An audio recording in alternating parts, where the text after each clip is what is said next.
చిత్తూరు నగరంలోని జిల్లా ఉపాధి కల్పన అధికారి కార్యాలయంలో బుధవారం ఉదయం 11 గంటలకు నిర్వహించిన జాబ్ మేళకు విశేష స్పందన వచ్చిందని జిల్లా ఉపాధి కల్పన అధికారి పద్మజ తెలిపారు. ప్రముఖ అమర్ రాజా హెచ్డిఎఫ్సి సిసిఏ తదితర కంపెనీల్లో ఖాళీగా ఉన్న వివిధ పోస్టులకు జాబ్ మేళ నిర్వహించామన్నారు. ఈ పోస్టులకు దరఖాస్తు చేసుకోవడానికి 200 మందికి పైగా నిరుద్యోగ యువకులు దరఖాస్తు చేసుకున్నట్లు తెలిపారు. వారి దరఖాస్తులను అర్హతను పరిశీలించి తగిన పోస్టుకు ఎంపిక చేస్తున్నట్లు వెల్లడించారు. ప్రతి నెల జిల్లా ఉపాధి కల్పన కార్యాలయంలో జాబ్ మేళ నిర్వహిస్తామని నిరుద్యోగ యువకులు అప్లై చేసుకోవాలని కోరారు. ఈ కార్యక్రమానికి ఇచ్చేసినటువంటి వివిధ డిపార్ట్మెంట్లటువంటి ట్రైనింగ్ సెంటర్స్ కావచ్చు, కంపెనీస్ కావచ్చు, హెచ్ఆర్ కావచ్చు, అందరికీ ఉంటున్నాము.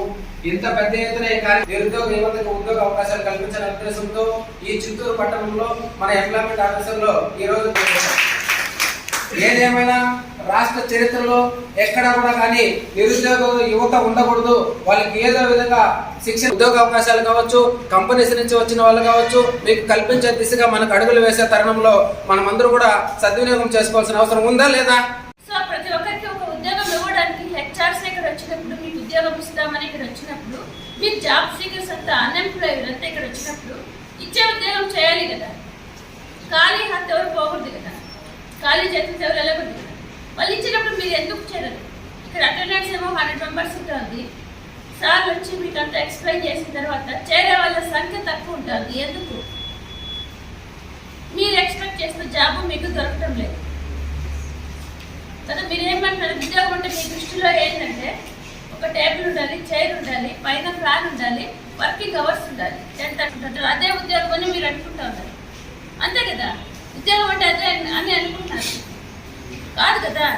ఇప్పుడు అందరికీ మంచి గ్రూప్ 2, గ్రూప్ 1, ఐఏఎస్ ఇవన్నీ కూడా రావాలని చేయాలని ఉంటుంది. మనం ఏదైనా టీవీ యూట్యూబ్లో చూసినా, సీరియల్స్లో చూసినా, మూవీస్లో చూసినా కూడా వాళ్ళ రోల్స్ అనేది చూసేసరికి మనం కూడా అట్లా కావాలని, మనం కూడా అట్లా కావాలని అనుకుంటాం. అందరి డ్రీమ్ కదా, అందరూ సరే. కానీ అందరూ ఆ స్టేజ్కి చేరాలంటే కొంతమంది పరిస్థితి బాగుండకపోవచ్చు ఇంట్లో.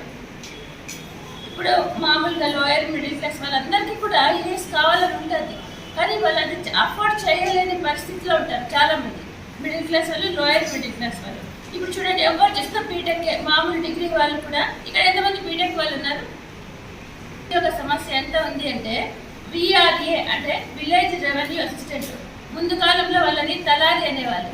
తలకి ఇట్లా బాగా చుట్టుకొని కర్ర పట్టుకొని ఎవరైనా ఆఫీసర్స్ వస్తే వాళ్ళకి అది అనే పోస్ట్ అప్లై చేసే వాళ్ళు కూడా అందరూ బీటెక్లో ఉంటారు. మామూలు డిగ్రీ వాళ్ళు కానీ అతనికి క్వాలిఫికేషన్ 10th ఉంటారు.